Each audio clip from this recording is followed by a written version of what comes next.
آج سے تقریباً 27,000 سال پہلے بحرۂ اوقیانوس میں ایک بہت ہی بڑا خطہ موجود تھا جو کہ تیل اور خالص کولے جیسے ذخائر سے لبریز تھا، لیکن اس وقت حضرت انسان کی رسائی اس خطے تک نہ کے برابر تھی۔ وقت گزرتا گیا اور اس خطے میں بہت ہی جغرافیائی تبدیلیاں آئیں اور پھر آہستہ آہستہ حضرت انسان کے قدم اس زمین پر پڑنے لگے اور یہ زمین آباد ہونے لگی۔ سن 1400 عیسوی یہ وہ وقت تھا کہ جب انسانوں نے وہاں کافی حد تک آبادی بنا لی تھی۔ وہاں کے لوگوں کی کھال کا رنگ لال تھا، یعنی سرخ، اور وہ لوگ وہاں بہت ہی خوش تھے کیونکہ خوشگوار موسم تھا، بڑے میدان تھے، ہرے بھرے کھیت تھے اور ہر طرف امن تھا۔ لیکن وہ لوگ اس بات سے بے خبر تھے کہ ان کی یہ خوشیاں محض چند دنوں کی ہیں۔ یہ وہ وقت تھا کہ جب اسپین اور یورپ دنیا کی طاقتور ممالک جانے جاتے تھے اور یورپ کے من میں اپنی ملکیت بڑھانے کی بھرپور حوث تھی۔ اس وقت کے یورپی باشندے نے کرسٹوفر کولمبس کو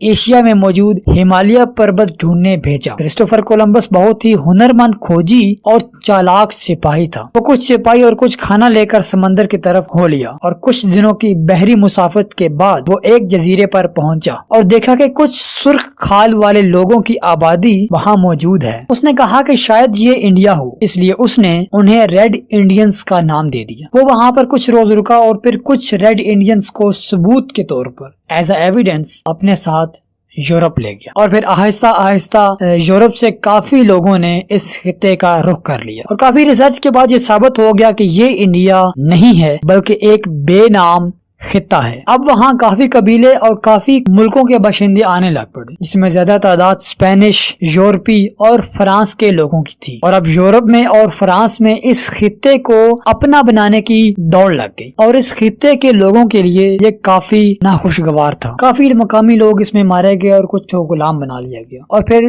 دیکھتے ہی دیکھتے اس نے ایک جنگ کا روپ لے لیا جو کہ فرانس اور یورپ کے بیچ تھی۔ 7 سال تک نان سٹاپ یہ جنگ جاری رہی اور 7 سال کے بعد فرانس یہ جنگ ہار گیا، یورپ یہ جنگ جیت گیا۔ تب تک اس خطے میں مقامی لوگوں کی 13 کالونیز بس چکی تھی جو آگے جا کر امریکہ بنے گی، لیکن اب تک ان پر یورپ حکمرانی کرتا تھا۔ پھر ان 13 کالونیز نے اپنے اپنے گورنرز چنے، ہر کالونی کا ایک الگ گورنر ہوتا تھا اور ان 13 کالونیز میں 13 گورنر تھے۔ بعد میں یورپ نے ان گورنرز کو بھی اپنے ماتحت کر لیا اور اس طرح یہ 13 کالونیز یورپ کی وراثت میں آ گئی۔ حالانکہ آفیشلی یہ اعلان نہیں تھا کہ یہ 13 کالونیز یورپ کی وراثت ہیں، لیکن جب ان کالونیز پر حکومت یورپ کی تھی تو پھر ایک طرح سے وراثت بھی یورپ کی ہی ہوئی۔ پھر آہستہ آہستہ ان کالونیز میں ٹیکسز لگانا شروع کر دی اور کافی قوانین بھی ان کالونیز پر مسلط کر دیے گئے، جن میں یہ قوانین سر فہرست تھے کہ اب آپ کاٹن کی خرید و فروخت کسی اور ملک سے نہیں کریں گے، یعنی فرانس، اسپین اور دیگر ممالک سے آپ کاٹن کا کاروبار نہیں کر سکتے۔ یہ کاٹن صرف آپ لندن کو بیچیں گے اور لندن کے خریداروں نے جو دام آپ کو دیا وہی دام آپ کو لینا پڑے گا، اور اس کے علاوہ شکر اور چائے کی پتیوں پر بھی یہ ٹیکس اور کافی قوانین مسلط کر دیے گئے۔ یورپ نے کہا کہ بھائی ہماری ساری فوج کا خرچہ آپ لوگ اٹھائیں گے اور جب تک چاہیں آپ کے گھر میں رہ سکتے ہیں اور جس کے گھر میں چاہیں رک سکتے ہیں۔ یہ قانون بھی ان کالونیز کے باشندوں کے لیے بہت ہی ناخوشگوار تھا اور اس کے بعد یہ حکم آیا کہ اب آپ جو بھی اخبار چھپے گی اس پر ہماری گورنمنٹ کی مہر ہوگی اور آپ کو ہر مہر کی قیمت دینی ہوگی۔ اب دیکھیں کہ دن میں ہزاروں اخبار، ہزاروں اشتہارات چھپتے ہیں اور ہر صفحے پر مہر اور اس کی قیمت، یار یہ تو بہت ہی مہنگا ہوگا۔ اب ان کالونیز کے باشندوں نے کہا بس اب حد ہو گئی یار، آپ نے ہر چیز پر ٹیکس لگا دیا، آپ نے ہم پر ایسا کر دیا کہ ہم کھانے سے بھی مجبور ہو گئے ہیں۔ تو اب ان کالونیز نے اس مہر کے بجائے اس مہر کی جگہ پر سکلز چھاپنے شروع کر دیے، ایک کھوپڑی چھاپنے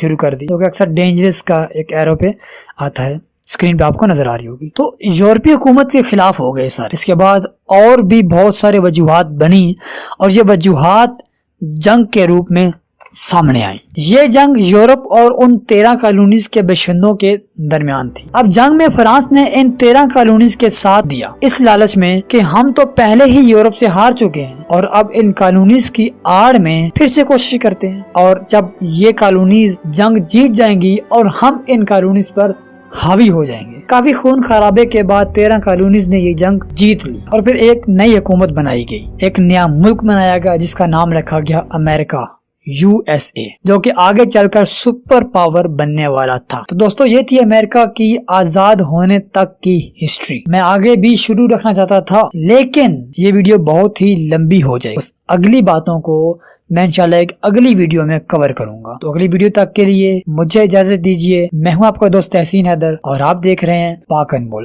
اور ہاں، جاتے جاتے ہمارے چینل پاک انمول کو سبسکرائب کرتے جائیں اور سبسکرائب کرنے کے ساتھ ساتھ بیل کے آئیکن کو بھی پریس کر دیں۔